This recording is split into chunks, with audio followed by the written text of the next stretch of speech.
Hello बच्चों, कैसे हो आप सब। आज हम लोग क्लास 9th का poem the road not taken पढ़ने जा रहे हैं और इसको लिखा है रॉबर्ट फ्रॉस्ट ने। तो बच्चों, रॉबर्ट फ्रॉस्ट एक अमेरिकन पोएट थे and about him something is written here. This well known poem is about making choices, है ना। लाइफ में जो हमारे चॉइसेस होते हैं उसके बारे में।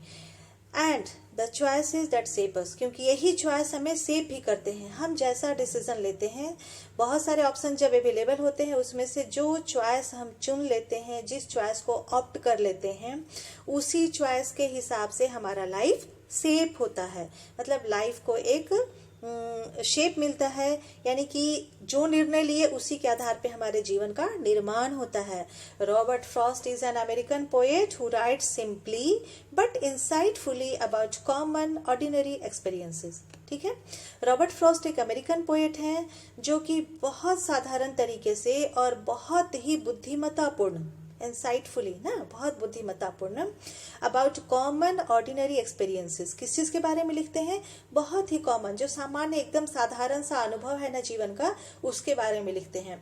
यहाँ भी वही बात है कि चॉइस तो न जाने कब से लोग लेते आ रहे हैं और न जाने कब से लोग उसके आधार पर जीवन को जीते आ रहे हैं, लेकिन पोएट ने इसको बहुत गहराई से महसूस किया और यहाँ पे डिपिक्ट करने का जरूरत समझी उन्होंने। ठीक है, ये जो पोएम है ये बहुत पॉपुलर है और बहुत फिलोसफिकल भी है, क्योंकि जो डिसीजन हम लेते हैं उसी डिसीजन के हिसाब से हमारे लाइफ का कंस्ट्रक्शन होता है, लाइफ का बिल्डअप होता है, और फाइनली जिस ऑप्शन को हम नहीं चुन पाते हैं ना, उसके बारे में यहाँ पे चर्चा हो रही कि रोड नॉट टेकन, जो ऑप्शन थे जिसको मैंने नहीं चुना, जो चुन लिया उस पर तो चल के आगे बढ़ ही गया, लेकिन जिस रास्ता को मैंने नहीं चुना। जनरली ये होता है कि लाइफ के जब लंबे समय तक हम उस यात्रा पे चल पड़ते हैं, क्योंकि लाइफ एक जर्नी के जैसा है, तो उस जर्नी पे आगे जाते जाते कुछ समय के बाद हम फिर फील करते हैं कि जिस रास्ते पे हम चले उस वजह से आज ये सब कुछ है, और उस रास्ते पे जाते तो ये होता, क्योंकि हर रास्ते की अपने अपने प्रोज एंड कॉन्स होते हैं। कुछ खूबियां होती हैं और कुछ उनमें कमियां भी हुआ करती हैं। तो हम जब उनको ऑप्ट करते हैं तो उस समय ये सारा कुछ सोच करके करते हैं, और उस समय हमारे लिए उस कंडीशन में जो सबसे अच्छा, यानी कि द बेस्ट ऑप्शन अवेलेबल होता है, उसको हम लोग चुनते हैं अपने लिए। ठीक है, तो यहाँ पे पोएट वही काम कर रहे हैं और इस पोएम को हम लोग अब लाइन बाय लाइन देखेंगे, और आप पेन कॉपी लेके बैठे रहेंगे ताकि आपको जो कुछ भी यहाँ अच्छा लगे नोट करने के लायक, आप उसको नोट डाउन करेंगे ताकि बाद में पोएम पढ़ने में कभी भी आपको परेशानी नहीं हो। चलिए पोएम देख लेते हैं। To roads diverged in a yellow would. Poet कहते हैं कि दो रोड हैं, दो रोड डाइवर्स होते हैं। डाइवर्स होना मतलब कि बट जाना, उनका डाइवर्जन हो जाना, ठीक है, विभाजित हो जाना। In a yellow wood, yellow wood, yellow तो कलर आपको पता है कि ये पीला रंग है, और वुड जंगल, ये जंगल का रास्ता है जहां तक वो एक रास्ते से जा रहे हैं पोएट, और उस रास्ते के बाद उनको जो है सो क्या मिल रहा है, उनको जंगल मिल रहा है। सपोज कीजिए कि अगर पोएट यहाँ से जा रहे हैं तो इसके बाद अब उनको दो रास्ता है, और ये दोनों रास्ता वो कैसा है, वो येलो वुड है, और ये वुड का जो हिस्सा है, तो इनको अब लग रहा है कि दोनों में से कौन से रास्ता को हम लें। ठीक है, तो इसको हम लोग आगे देखते हैं कि पोएट और क्या कहते हैं। And sorry I could not travel both, और पोएट कहते हैं कि और मुझे अफसोस है कि मैं दोनों को नहीं अपना सकता हूँ, मैं दोनों पे यात्रा नहीं कर सकता हूँ। एंड बी वन ट्रेवलर, और एक ट्रेवलर होने के नाते लॉन्ग आई स्टूड, मैं बहुत देर वहाँ खड़ा रहा। And looked down one as far as I could, और पहले रास्ते को, क्योंकि यहाँ पे क्या है, दो रास्ता है, तो ये दोनों रास्ता, जब पोएट यहाँ तक गए हैं दोनों रास्ता, तो ये पहले रास्ता को जहां तक देख सकते हैं वो देखते हैं। ठीक है, and be one traveller long I stood and looked down one as far as I could, जहां तक देख सके वहां तक देखे, क्योंकि यहाँ पे ये ट्री भरा हुआ है। ठीक है, so and looked down one as far as I could. As far as मतलब जहां तक, यहाँ अगर खड़े हैं तो जहां तक इनकी नजर जा सकती है वो देखे, क्योंकि इसके बाद जब कोई टर्निंग आएगा तो यहाँ खड़े होकर के इसके आगे का चीज नहीं दिखेगा। कहीं किसी भी साइड का अगर टर्निंग आ जाए तो इस एंगल के बाद जहां तक ये सीधा है वहीं तक यहाँ खड़े होकर के देखा जा सकता है, इसके आगे देखने के लिए ये नहीं दिखेगा। इसलिए पोएट कह रहे हैं कि उतना ही दूर मैं देख पाया जितना कि वहां से देख सकता था, जितनी दूर मैं देख सका। To where it bent in the undergrowth. और उसके आगे का रास्ता क्या हो गया, ये बेंट हो गया, मतलब ये बेंड हो गया, ये मुड़ गया। कहाँ, अंडर ग्रोथ। अंडर ग्रोथ मतलब पेड़ के नीचे वाले जो चीज होते हैं ना, जहाँ पे जंगल होता है तो बड़े पेड़ के नीचे फिर कुछ छोटे पेड़, फिर कुछ क्लाइंबर्स, फिर ग्रास, बूसेस, ये सारी चीज। तो आगे का रास्ता जो है उसी तरह से कुछ छिपा हुआ दिख रहा था। अंडर ग्रोथ वही नीचे के जो पेड़ पौधे हैं वो, ठीक है। तो ये वहीं तक रास्ता इनको पोएट को दिखता है, ठीक है बच्चों। अब ये क्या कहते हैं कि यहाँ से जो इनको दिखा है ये रास्ता, तो जो दो रास्ता ये जहां तक देख पाए वो देखे, क्योंकि इसके आगे का रास्ता अब इनको दिख नहीं रहा है, ठीक है। तो यहाँ तक ये फर्स्ट स्टेंजा हम लोग देख लिए हैं। अब थोड़ा सा ये समझने की कोशिश कीजिए कि इस फर्स्ट स्टेंजा में और क्या क्या मिला हम लोग को। पहले तो राइम स्कीम देख लेते हैं। राइम स्कीम देखने के लिए ये देखना है कि हर लाइन का लास्ट वर्ड जो है वो किस तरह का प्रोनाउंस हो रहा है, ठीक है ना। इसी के प्रोनाउंसिएशन के बेस पे हम इसको नाम देते हैं, हर लाइन को एक नाम देते हैं। तो पहले लाइन को हमेशा हम क्या नाम देते हैं, ए। पहला लाइन जो है वो ए हो गया। अब देखेंगे कि वुड से बोथ मिल रहा है क्या, नहीं मिल रहा है, तो ए के बाद का नाम इसको मिल जाएगा, ये हो जाएगा बी, ठीक है। स्टूड, स्टूड किसी से मिल रहा है क्या, वुड से या बोथ से, तो हाँ किससे मिल रहा है, वुड से मिल रहा है, इसलिए ये क्या हो गया, फिर से ए, जिसके साथ इसका राइम मैच करेगा वही नाम इसको मिल जाएगा। कुड, कुड भी मैच कर रहा है वुड, स्टूड और कुड से, यानी कि ये भी ये हो गया। जो जो नाम मैच करेगा उसको सेम नेम देंगे, ठीक है। जो जो वर्ड मैच करेगा उसको सेम नेम देंगे। और ये ग्रोथ जो है, ग्रोथ किससे मैच कर रहा है, ऊपर किसी से, तो आप देख लीजिए यहाँ बोथ से मैच कर रहा है, ठीक है ना, बोथ और ग्रोथ, यानी कि ये हो गया बी। तो हम कह सकते हैं कि इस स्टैंजा का राइम स्कीम है ए बी। इतना बात समझ में आया, ए बी इसका राइम स्कीम है, ये क्लियर। अब इसके आगे देखते हैं कि इस पोएम में और क्या हम लोग को यहाँ मिला। इस स्टैंजा को देखें तो आप देख लीजिए कि ये लाइन जो है एंड, 3 लाइन पोएम का जो है वो एंड से स्टार्ट हुआ है, ठीक है। अब पोएम का ये 3 लाइन जब एंड से स्टार्ट हुआ है, सेम वर्ड से जब इस तरह से स्टार्ट होता है तो इसको लिटरेचर में हम लोग कहते हैं एनाफोरा, ठीक है, ANAPHORA। इसको आप ध्यान रख लेंगे कि ये तीनों जो है इसको हम लोग कहते हैं एनाफोरा, ठीक है। तो ये जो है सो एनाफोरा है। अब थोड़ा और आगे बढ़ते हैं, देखते हैं। अभी तक हम लोग को ये पता चला कि पोएट जो है वो कोशिश कर रहे हैं रास्ता को देखने की। तो एक रास्ता को देखे हैं और वो जहां तक देख सकते थे उतना दूर तक देखे हैं, उसके आगे का रास्ता जो है वो अंडर ग्रोथ में छिप गया है। मतलब जो उस जंगल के जो नीचे वाले जो छोटे छोटे पेड़ पौधे हैं, ये सब है, झाड़ी वाड़ी, उसमें वो रास्ता छिपा हुआ है, तो आगे नहीं दिख रहा है। जितना दूर तक दिख रहा था वो देख चुके। फिर उसके बाद क्या होता है, then took the other.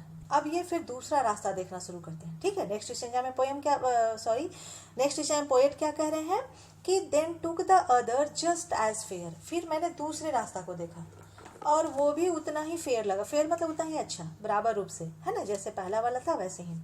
Then took the other just as fair ना, तो दूसरे को मैंने देखा और वो भी उतना ही अच्छा लगा।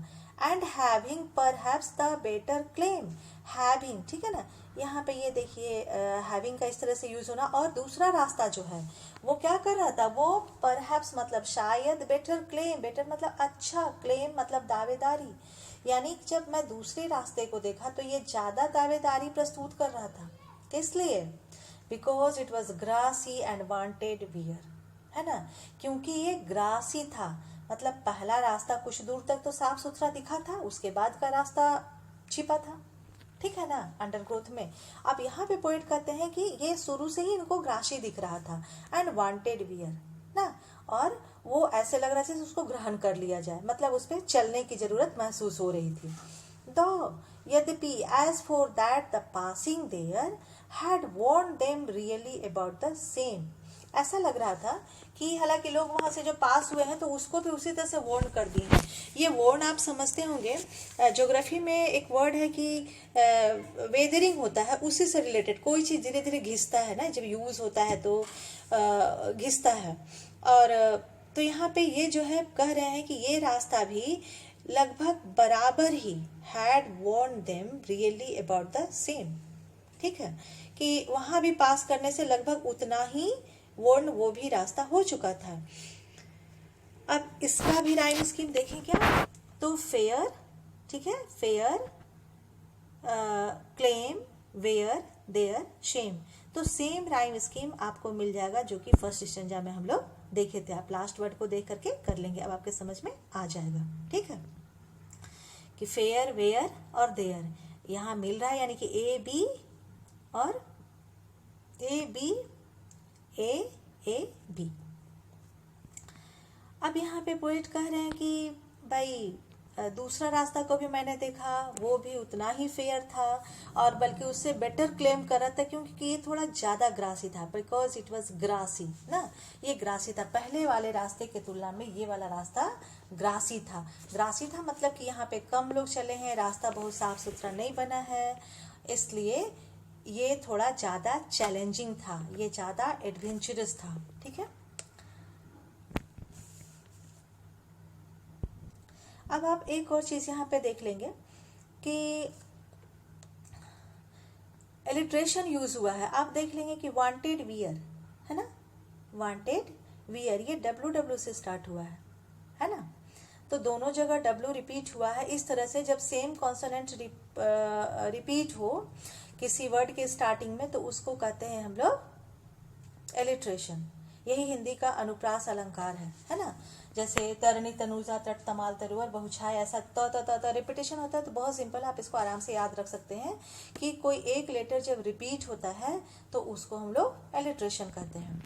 The as for that passing there, the और देयर भी देख लीजिए यहाँ पे, had worn them really about the same, दूसरा रास्ता भी उसी तरह से लगभग वार्न हुआ था, मतलब उस पे भी उतना ही चला हुआ था, ये ज़्यादा ग्रासी दिख रहा था, मतलब दोनों में बहुत फर्क नहीं दिखा, बस दूसरा वाला रास्ता इनको ज़्यादा चैलेंजिंग लगा कि ऐसे कुछ कम लोग यहाँ चले हैं क्या, क्योंकि जब चलते हैं ज़्यादा लोग चलेंगे तो रास्ते का घास पूरी तरह से ख़त्म हो जाता है और वहाँ पाथ जो है सो एकदम क्लीन दिखने लगता है, और जब कम लोग चलते हैं तो पाथ थोड़ा सा तो घास कुचला कुचला दिखेगा, लेकिन पूरी तरह से एकदम क्लियर पाथ नहीं दिखता है, ठीक है।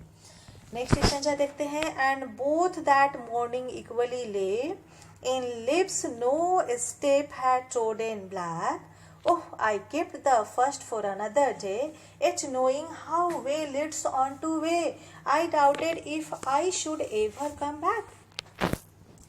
पोएट क्या कहते हैं कि जब पार्टिकुलरली उस मॉर्निंग की बात करूं, ठीक है, पार्टिकुलरली जब उस मॉर्निंग की बात करूं जिस दिन की घटना है, तो करें कि उस सुबह, and both that morning equally lay, उस सुबह लगभग दोनों ही बराबर थे। कैसे? In leaves no step had trodden black, मतलब जहाँ पे बहुत अच्छा रास्ता बना हुआ है वो भी, और जहाँ रास्ता नहीं बना हुआ है वो भी, दोनों रास्ते पे कोई नहीं चला था। कैसे पता चल रहा है?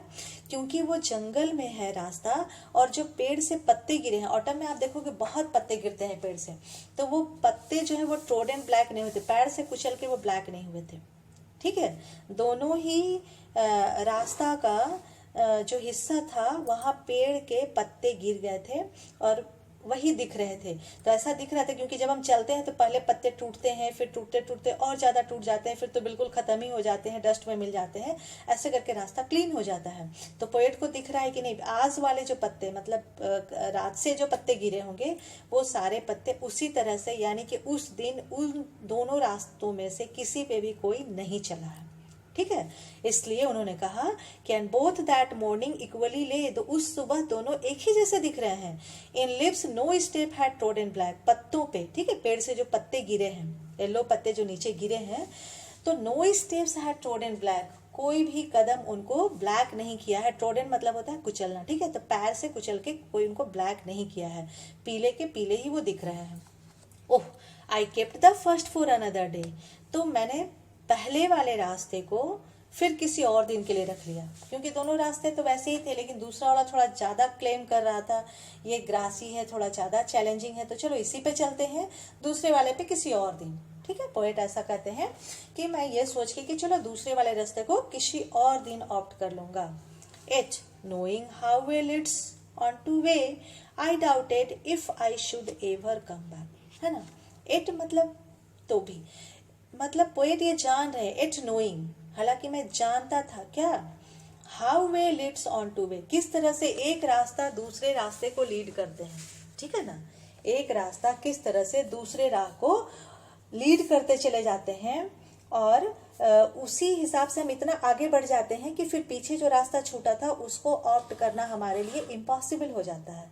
तो ये कह रहे हैं कि मुझे ये पता है कि yet knowing how way leads on to way, किस तरह से रास्ते दूसरे रास्ते को लीड करते हैं, आगे बढ़ाते चले जाते हैं।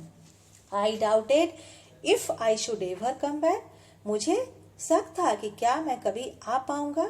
ये इफ जो है ये जैसे इनडायरेक्ट स्पीच में यूज करते हैं क्या क्वेश्चन करने के लिए, ठीक है, पॉजिटिव सेंटेंस में है ये। तो if I should ever come back,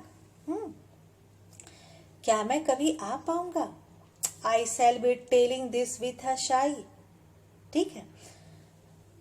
poet यहाँ क्या कह रहे हैं, अभी तक जर्नी की बात हो रही थी, अब पोएट यहाँ से सीधे फ्यूचर में पहुंच जाते हैं, ठीक है। यहाँ से इनकी जर्नी, यानी इस जर्नी को ये ऑप्ट कर लिए, दूसरी वाले जो रास्ता थी जिसको इन्होंने सोचा था कि उस पर फिर कभी आऊँगा, उस पर कभी आ नहीं पाए, और एक लंबा समय बीत गया, उसके बाद जो स्थिति है वहाँ पे पोएट चले जाते हैं, ठीक है। अब वो क्या कहते हैं, I shall be telling this with a sigh, और मैं इसको एक साई के साथ कहूंगा। आई शैल बी टेलिंग, ठीक है, फ्यूचर कॉन्टिन्यूअस टेंस का ये सेंटेंस कि I shall be telling this with a sigh, sigh मतलब आ भर के गहरी सांस लेना, तो मैं ऐसा कहता रहूंगा, मैं ऐसा कहूंगा फ्यूचर में, ठीक है। Somewhere ages and ages hence, यहाँ पे एजेस मतलब बहुत सारे ईयर्स के बाद, ठीक है, एजेस एंड एजेस हेंस ना, बहुत सालों के बाद। Two roads diverged in a wood, एक जंगल में दो रास्ते बटे थे। And I took the one less travelled by, और मैंने वो राह चुना जिसपे कि बहुत कम लोग चले थे। And that has made all the difference, और जो भी डिफरेंस है मतलब उस रास्ते को अपनाने के बाद पोएट को जो कुछ भी मिला है वो उसी चॉइस का रिजल्ट है, ठीक है। तो इसलिए ये पोएट कह रहे हैं कि I took the one less travelled by, मैंने उस रास्ते को चुना जिसको कि कम लोग जिस पे चले थे। And that has made all the difference, उसी के वजह से ये सारा इफेक्ट है, और जो लाइफ है वो उसी के वजह से आया है, जो भी बदलाव जो भी परिवर्तन आया वो उस चॉइस के हिसाब से आया, ठीक है। फाइनली पोएट अपने उस चॉइस की रिस्पॉन्सिबिलिटी खुद ले रहे हैं। ये एक बहुत बड़ी बात है आज के यूथ के लिए। जनरली अभी क्या होता है कि गलतियां खुद कर लें, समय पे जो डिसीजन लेना है सही डिसीजन ना लें, और बाद में इसका ब्लेम किसी और को दे देने की प्रथा चल रही है। मैक्सिमम लोग आप देखोगे कि जिस तरह का कंडीशन है, चाहे वो लोग पढ़े लिखे हों या नहीं पढ़े लिखे हों, किसी न किसी एक्सक्यूज के वजह से अपने जीवन में जो भी कमियां आई हैं उसके लिए ब्लेम दूसरे को कर देते हैं। तो यहीं पे फिर सारा प्रॉब्लम का शुरुआत हो जाता है, क्योंकि प्रॉब्लम कहीं ख़त्म ही नहीं होना है जब तक उंगली खुद के तरफ नहीं होगी कि डिसीजन मैंने लिया था, एक्शन मैंने लिया और रिजल्ट मेरे ही एक्शन का है। अगर ये एक्सेप्ट कर ले तो फिर हम वहीं से फिर रिव्यू कर पाएंगे कि हाँ उस डिसीजन में क्या था और क्या चेंजेस होने चाहिए, तो नेक्स्ट जनरेशन के लिए हम करेक्शन कर पाते हैं, और बहुत पॉजिटिव रास्ता यही है। तो यहाँ पे पोएट क्या कह रहे हैं कि वो जो कुछ भी था सालों पहले, है ना, क्योंकि ये बोले कि मैं सालों बाद ऐसा कहूँगा, तो सालों पहले जो डिसीजन वो लिए, ठीक, क्योंकि एक डिसीजन लेने के पहले क्या होता है, पहले हमारे पास थॉट्स आता है, उस थॉट्स के हिसाब से हम जो है वो, अब वो थॉट किस चीज़ पे आता है, थॉट हमारे सारे, हम जितना कुछ जानते हैं समझते हैं, हमारा जितना नॉलेज है, जितना कुछ हमारे ब्रेन में मेमोरी होता है, वो सारे चीज़ से रिलेटेड हमारा थॉट होता है, और उस थॉट के आधार पे फिर हम सोच करके और एक डिसीजन लेते हैं, और उसी डिसीजन के हिसाब से हम एक्शन करते हैं, ठीक है, और उसी एक्शन का जो रिजल्ट होता है वो फिर सामने दिखता है। तो उसके पहले तक का जो स्टेप है वो सब तो बहुत पर्सनल होता है, ठीक है ना। तो इसी चीज़ को पोएट यहाँ पे दिखाना चाहते हैं, और इसी वजह से ये आपके सिलेबस में डाला गया है, ताकि ये चीज़ आपको अच्छे से समझ में आ जाए कि आपके लाइफ में बहुत सारे चॉइसेस होंगे। अक्सर तो करियर चुनने के समय बच्चे बहुत परेशान हो जाते हैं। तो यहाँ पे जनरली क्या होता है कि या तो सोसाइटी के लिए थोड़ा status, medical line, engineering line, ये दो छोड़ करके बहुत लोग तीसरी चीज़ के बारे में सोच ही नहीं पाते हैं, जबकि हर बच्चे की खासियत अलग है, हर बच्चे की खूबी अलग है, अलग अलग स्ट्रेंथ है उनके, तो उसके हिसाब से बहुत सारा फील्ड है। और वैसे हम लोग को सोचना चाहिए कि जिसके पास जो काबिलियत है वो अपने स्ट्रेंथ को लेकर के आगे बढ़ जाए, तो दुनिया और खूबसूरत हो जाएगी, सब लोग खुशहाल रहेंगे। बट प्रॉब्लम यहाँ पे आता है कि हम उस स्ट्रेंथ को इग्नोर करके और थोड़ा ये देखने लगते हैं कि घर में अभी तक कौन लोग क्या किए हैं, कोई कजिन है, कोई अंकल हैं, कोई पड़ोसी हैं, इस तरह का चीज़ देख देख करके हम डिसीजन लेते हैं, और जिसकी वजह से परेशानी होती है। तो जब भी, क्योंकि जो भी आप डिसीजन लेंगे उसका फ्रूट आप ही को फेस करना है, ये चीज़ पोएट यहाँ पे बहुत अच्छे से बता रहे हैं, और इसको आपको लाइफ में ध्यान रखना चाहिए। एक बार फिर से हम लोग यहाँ देख लेते हैं कि और क्या क्या चीज़ इस पोएम को डिस्क्राइब करने में हम लोग छोड़े।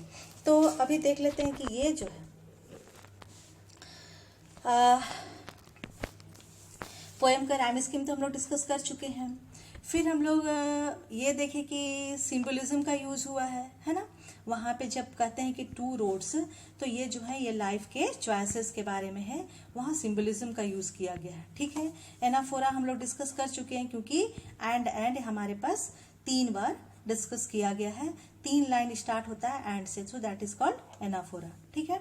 हम लोग रिपीटेशन देख रहे हैं कि रिपीटेशन क्या हुआ, यहाँ पे एजेस एंड एजेस है ना, ये देख रहे हैं लास्ट वाले स्टैंजा में कि एजेस और एजेस का रिपीटेशन हुआ है, सेम वर्ड को रिपीट किया गया है। और दूसरा ये जो लाइन है एजेस एंड एजेस, ये रिपीटेशन हुआ। और ये देख लीजिए आप स्टार्टिंग में जब देखते हैं ना,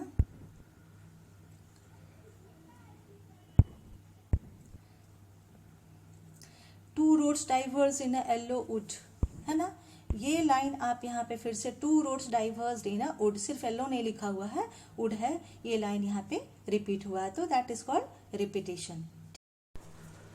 हाँ बच्चों, तो हम लोग देख रहे थे कि वांटेड वियर और फर्स्ट 4 और दो दैट, ये 3 जगह इलिट्रेशन का यूज हुआ है, ठीक है, पोएम में। तो होप करती हूँ कि आपको पोएम अच्छे से समझ में आ गया है, और किसी भी तरह का अगर क्वेरी हो तो आप कमेंट में लिख सकते हैं, आपकी क्वेरी का आंसर दिया जाएगा। Thank you.